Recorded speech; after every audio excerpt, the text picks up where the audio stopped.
Assalamualaikum warahmatullahi wabarakatuh. Saya Sri Nur Hafidah dari PGMI 4A. Di sini saya akan menjawab pertanyaan atau soal yang diberikan oleh Ibu Atiko. Pertanyaan yang pertama adalah, jelaskan hubungan dan perbedaan pengelolaan kelas dan pengajaran.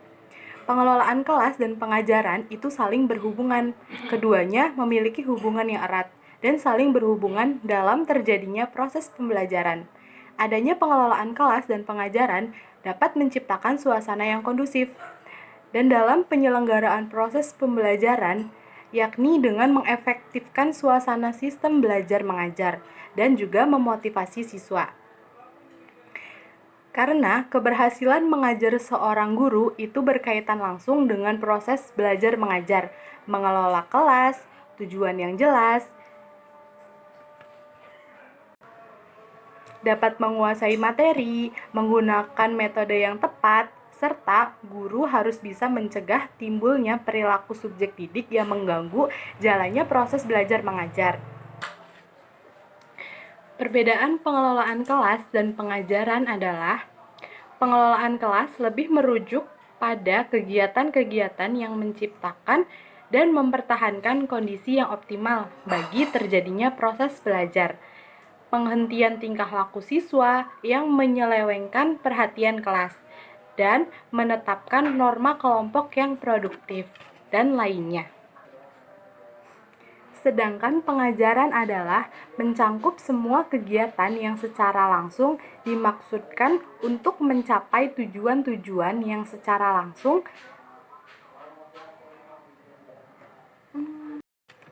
Sedangkan pengajaran adalah mencangkup semua kegiatan yang secara langsung dimaksudkan untuk mencapai tujuan-tujuan khusus pengajaran, seperti menentukan entry behavior siswa, menyusun rencana pelajaran, memberi informasi, bertanya, dan menilai, serta yang lainnya.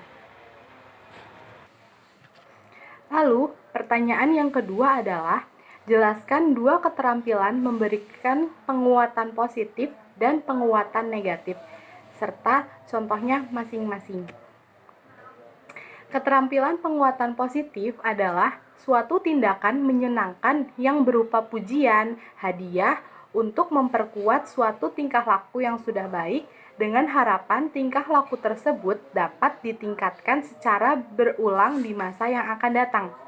Contohnya adalah, jika ada siswa yang dapat nilai atau skor yang tinggi saat ulangan, maka ia akan mendapatkan hadiah atau mendapatkan pujian dari guru tersebut. Lalu, keterampilan penguatan negatif adalah pembatasan stimulus yang tidak menyenangkan apabila dihentikan akan mengakibatkan probabilitas respon. Maksud dari kata-kata tersebut atau penjelasan di atas adalah mengenai tindakan seorang guru yang sifatnya tidak menyenangkan murid.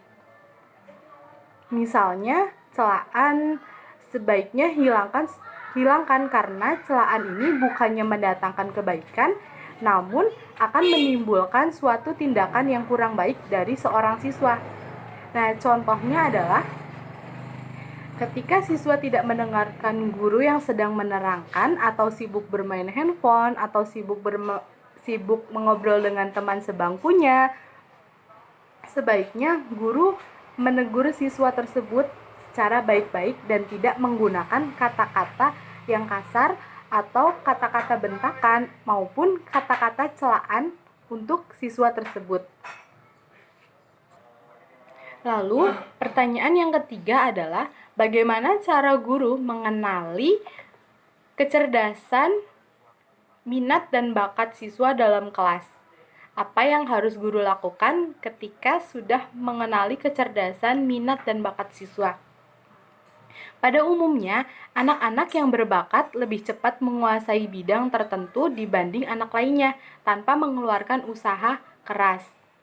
Nah, anak yang berbakat di bidangnya biasanya juga mempelajari sesuatu dengan cara yang berbeda dibandingkan dengan anak yang lainnya atau dengan siswa yang lainnya. Lalu, anak yang mempunyai bakat biasanya juga mampu memotivasi diri sendiri untuk mempelajari hal-hal yang sangat disukainya. Dalam kecerdasan, anak biasanya cenderung lebih mudah memahami apa yang sudah diterangkan oleh gurunya. Misalkan gurunya sedang menerangkan matematika. Nah, si anaknya ini mudah memahami rumus matematika yang telah diajarkan oleh gurunya. Lalu, untuk dalam yang minat, anak cenderung menyukai atau berminat dengan apa yang disukainya. Lalu, siswa memiliki keinginan di suatu bidang yang disukainya. Nah, kita sudah mengetahui apa saja sih atau mengenali bagaimana kecerdasan, bakat, dan minat siswanya. Maka yang harus dilakukan oleh seorang guru adalah dengan memberikannya dukungan dan motivasi kepada peserta didik. Kayak dengan terus memotivasi peserta didik kan akan menimbulkan rasa keinginan dia untuk mencapai apa yang dia inginkan gitu tuh. Terus dan memotivasi peserta didik dalam mengejar apa yang menjadi minatnya. Maka jadi seorang guru kita harus bisa memotivasi siswa dan juga terus mendukung apa yang memang menjadi minat dan bakat siswa tersebut untuk mengembangkan minat dan bakat siswa tersebut. Lalu pertanyaan yang keempat adalah berikan satu contoh kasus di dalam kelas tentang penerapan pendekatan resep dalam manajemen kelas dan uraikan kasus tersebut serta penyelesaiannya. Salah satu contoh kasusnya adalah saat proses pembelajaran berlangsung. Siswa banyak yang mengobrol dan juga tidak memperhatikan guru yang menerangkan. Jadi siswanya itu sibuk sendiri dengan kegiatannya. Nah,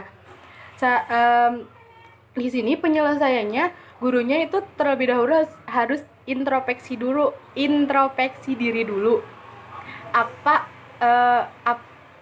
kekurangan dia sehingga banyak siswanya yang tidak memperhatikan guru tersebut menerangkan. Terus kayak mengapa sih saat pembelajaran siswa ini tuh banyak mengobrol, tidak memperhatikan gurunya gitu tuh. Apakah ada yang salah dengan cara pengajarannya, metode yang digunakannya apakah kurang tepat atau bagaimana. Nah, setelah gurunya sudah introspeksi diri atau beberapa kemungkinannya sudah ada gitu tuh, maka guru juga harus membuat daftar bagaimana agar proses pembelajaran yang berlangsung itu agar lebih kondusif dan siswanya itu menjadi lebih fokus lagi saat pembelajaran. Maka gurunya harus menggunakan bukan hanya menggunakan satu metode, tapi menggunakan beberapa metode yang memang cocok untuk siswanya gitu. Terus bisa menggunakan media pembelajaran agar pada saat proses pembelajaran siswa tidak merasa bosan dan juga proses pembelajarannya itu memang lebih efektif gitu tuh. Lalu pertanyaan yang kelima adalah bagaimana cara Anda menghadapi siswa yang hiperaktif dan pendiam di dalam satu kelas yang sama dan pendekatan apa yang digunakan? Jelaskan mengapa. Yang pertama adalah bagaimana sih cara seorang guru menghadapi siswa yang hiperaktif. Nah, yang pertama bisa menggunakan beberapa cara. Yang pertama, posisikan tempat duduk siswa yang hiperaktif itu di dekat guru, kayak misalkan di depan gurunya gitu tuh. Dan juga siswa yang tenang, maksudnya siswa yang pendiam atau yang bisa dibilang dia lebih fokus gitu tuh. Nah, bisa dipasangkan dengan siswa yang tenang tersebut. Jadi siswa yang hiperaktif duduk di depan guru serta duduk berdampingan atau bersebelahan dengan siswa yang memang lebih tenang dan juga fokus terhadap pembelajaran. Lalu yang kedua, singkirkan segala perlengkapan yang sekiranya tidak diperlukan di meja siswa yang hiperaktif. Jadi, karena di sini siswa yang hiperaktif itu cenderung akan memainkan atau akan memainkan alat-alat yang ada yang ada di meja tersebut. Kayak misalkan ada pulpen, ya dia mainkan pulpen, ada pensil, ya dia memainkan pensil, sehingga dia tidak fokus terhadap proses pembelajaran yang sedang berlangsung. Lalu yang ketiga, saat berkomunikasi dengan siswa yang hiperaktif, tataplah matanya agar ia merasa diperhatikan. Nah, biasanya kalau misalkan orang yang hiperaktif itu ketika ditatap matanya, maka dia akan canggung gitu loh. Kalau misalkan mau gerak-gerak gitu juga susah gitu. Kayak merasa diperhatikan, makanya dia lebih fokus terhadap si lawan bicaranya. Lalu yang keempat, ketika guru sedang menjelaskan materi pembelajaran, sementara siswa yang hiperaktif ini asik berbicara sendiri atau misalkan asik mengobrol dengan teman sebangkunya, maka tepuklah pundaknya agar fokusnya itu kembali pada penjelasan yang sedang disampaikan oleh gurunya gitu. Terus yang kelima, jika siswa bisa kembali tenang dan fokus pada pembelajaran, maka guru bisa memberikan pujian kepada siswa tersebut. Nah, misalkan siswa hiperaktif ini sudah kembali fokus gitu tuh, kembali fokus terhadap penjelasan yang dijelaskan oleh gurunya, maka gurunya memberikan pujian agar dia merasa senang gitu tuh, bahwa dia tuh memang sudah fokus terhadap pembelajaran yang sedang berlangsung. Selanjutnya, bagaimana sih cara menghadapi siswa yang pendiam?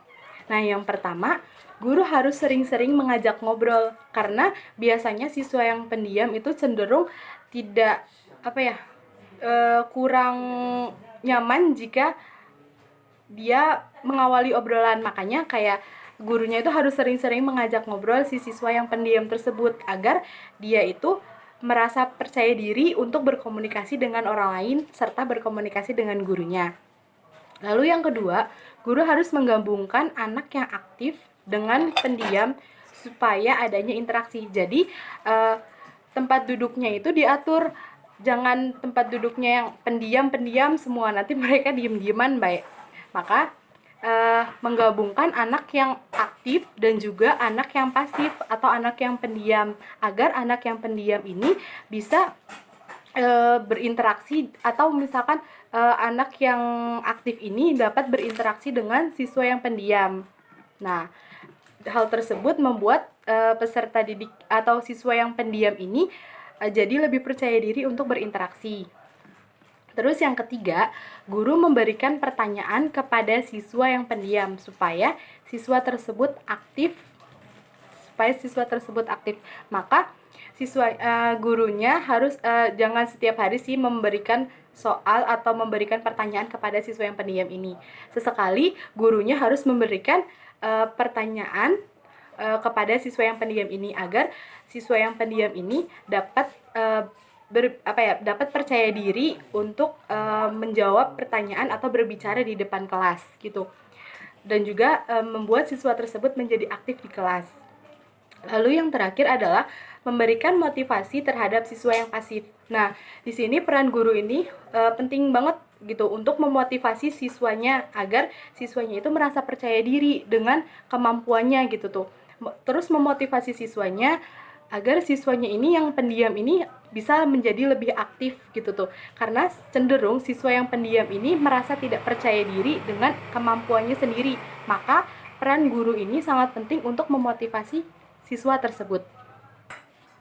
Nah, pendekatan yang digunakan dalam hal ini adalah pendekatan instruksional. Kenapa? Karena pendekatan ini peran guru harus merencanakan dengan teliti pelajaran yang baik, merencanakan dengan teliti pembelajaran yang cocok untuk siswa yang hiperaktif dan juga siswa yang pendiam gitu tuh. Maka kegiatan belajarnya juga harus disesuaikan dengan kebutuhan dan kemampuan siswa tersebut atau kemampuan setiap siswanya. Lalu soal yang selanjutnya adalah soal yang nomor 6. Bagaimana strategi guru dalam menjalankan prinsip pengelolaan kelas tantangan agar peserta didik tidak takut menerima tantangan dari guru tersebut. Nah, dalam hal ini, guru harus mempunyai strategi agar siswanya tidak takut untuk menerima tantangan dari gurunya. yaitu misalkan saat pembelajaran berlangsung. Nah, guru menggunakan kata-kata dan tindakan yang tidak membuat siswanya ini merasa terbebani, dan juga menggunakan kata-kata dan tindakan yang memotivasi agar siswa tertarik atau tidak takut menerima tantangan. Maka di sini sekali lagi peran guru ini sangat penting untuk menentukan bagaimana sih bagaimana efektif atau tidaknya terjadinya proses pembelajaran. Lalu selanjutnya pertanyaan yang nomor 7.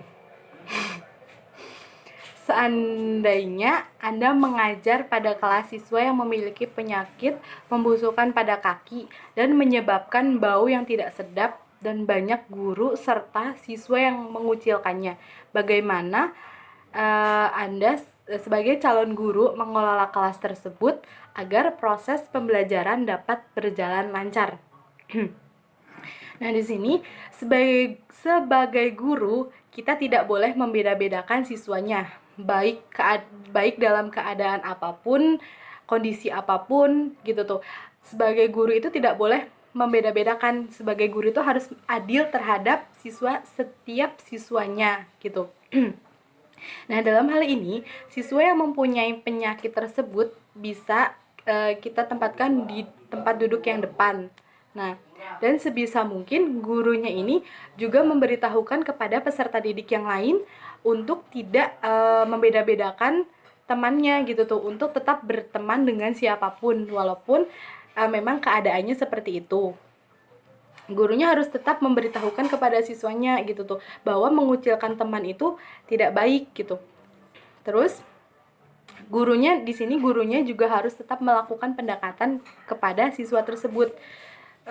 Jangan malah ikutan menjauh atau kayak ikutan mengucilkan siswa tersebut gitu. Nah, untuk mengatasi baunya itu tuh, untuk masalah yang baunya tidak sedap itu. Nah, di ruangan kelasnya itu bisa disediakan kipas atau enggak pengharum ruangan gitu tuh, agar bau yang tidak sedapnya ini tuh meminimalisir lah gitu tuh, walaupun memang masih tetap sedikit bau, tapi setidaknya ada bau-bau yang lebih harum gitu. Nah, begitu untuk cara menangani agar meminimalisir bau yang kurang sedap tersebut gitu tuh, dengan menggunakan kipas dan juga pengharum ruangan. Lalu selanjutnya soal yang nomor 8. Menurut Anda, seberapa penting peranan teknologi dalam pengelolaan kelas di SD atau MI? Jelaskan alasan Anda. Menurut saya, peran teknologi dalam pengelolaan kelas ini sangat penting, karena di zaman yang sekarang ini kan sudah eranya modern ya.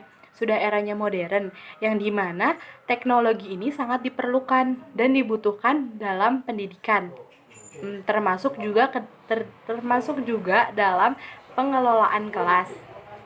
Nah, teknologi ini juga sebagai salah satu media pembelajaran. Nah, seperti contohnya menampilkan gambar melalui proyektor, atau menayangkan video melalui proyektor, atau bisa juga menggunakan audio. Nah, media pembelajaran ini tuh bisa kita gunakan di dalam kelas agar suasana kelasnya juga tidak terlalu membosankan. Nah, oleh karena itu teknologi ini tuh berperan penting dalam pengelolaan kelas,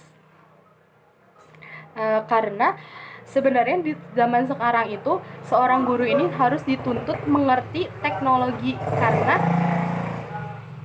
harus dituntut untuk melek teknologi, karena memang di zaman sekarang ini teknologi sangat dibutuhkan dan diperlukan sekali dalam pendidikan. Lalu selanjutnya pertanyaan yang nomor 9, yaitu jelaskan indikator keberhasilan dari pengelolaan kelas. Indikator keberhasilan pengelolaan kelas. Yang pertama ada guru mengerti perbedaan antara mengelola kelas dan mendisiplinkan kelas. Nah, di sini guru harus bisa membedakan atau mengerti gitu perbedaan antara mengelola kelas dan mendisiplinkan kelas itu seperti apa. Nah, terus yang kedua, guru mengetahui perbedaan antara prosedur kelas dan rutinitas kelas. Nah, di sini prosedur kelas itu biasanya yang guru inginkan, terjadi seperti kayak cara masuk kelas, mendiamkan siswa, bekerja bersamaan dan lainnya. Nah, di sini rutinitas kelas yang siswa lakukan secara otomatis, seperti kayak tata cara masuk kelas itu seperti apa, pergi ke toilet dan yang lainnya. Lalu yang ketiga, guru melakukan pengelolaan kelas dengan mengorganisir prosedur-prosedur sebab prosedur pengajaran siswa akan pentingnya tanggung jawab. Nah, di sini guru juga harus melakukan pengelolaan kelas dan mengajarkannya agar siswa ini mengajarkan bahwa betapa pentingnya loh rasa tanggung jawab itu gitu.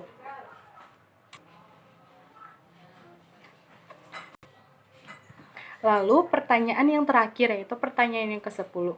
Bagaimana cara guru melakukan tindakan-tindakan preventif bagi siswa yang tidak terlibat secara optimal dalam proses pembelajaran? Nah, di sini ada beberapa cara yang bisa dilakukan oleh seorang guru. Yang pertama adalah guru memberikan tugas kepada siswa dan siswa harus mengumpulkan tugasnya secara online dan bukti foto atau video bahwa siswa tersebut mengerjakan tugas yang diberikan. Jadi di sini walaupun sekarang karena COVID-19 di sini karena belajarnya di rumah, maka segala sesuatunya harus secara online. Maka guru juga memberikan tugasnya secara online kepada siswanya. Dan siswanya harus mengerjakan tugasnya walaupun tugasnya memang secara online atau dikerjakan di rumah. Bagaimana guru mengetahui bahwa siswa tersebut mengerjakan atau tidak? Maka siswanya harus menyertakan bukti bahwa dia benar-benar mengerjakan tugas tersebut. Seperti ketika mengerjakan tugas, maka difoto beserta dengan peserta didiknya atau membuat video bahwa memang peserta didiknya ini mengerjakan tugasnya. Lalu yang kedua, guru bisa melakukan pembelajaran dengan cara video call dengan siswa menggunakan aplikasi video. Zaman sekarang kan teknologi sudah maju. Ada beberapa aplikasi yang bisa digunakan untuk pembelajaran berlangsung gitu. Ada aplikasi Zoom atau aplikasi Webex atau bisa menggunakan WhatsApp gitu. Di sini guru bisa melakukan video call terhadap siswanya untuk menerangkan materi-materi yang memang tidak dimengerti oleh siswanya gitu, atau memang materi-materi yang memang harus dijelaskan oleh gurunya gitu. Lalu yang ketiga adalah guru bisa memberikan tugas tentang daily activity peserta didik selama belajar di rumah. Jadi di sini gurunya bisa memberikan tugas tentang daily activity, kayak apa saja yang dikerjakan, apa saja aktivitas peserta didik selama di rumah gitu tuh. Apakah peserta didiknya bermain, apakah peserta didiknya mengerjakan tugas atau yang lainnya. Maka di sini guru memberikan tugas kepada siswanya tentang daily activity peserta didik selama di rumah. Sekian jawaban dari saya. Itu jawaban yang dapat saya sampaikan. Kurang lebihnya mohon maaf. Wabillahi taufik wal hidayah. Wassalamualaikum warahmatullahi wabarakatuh.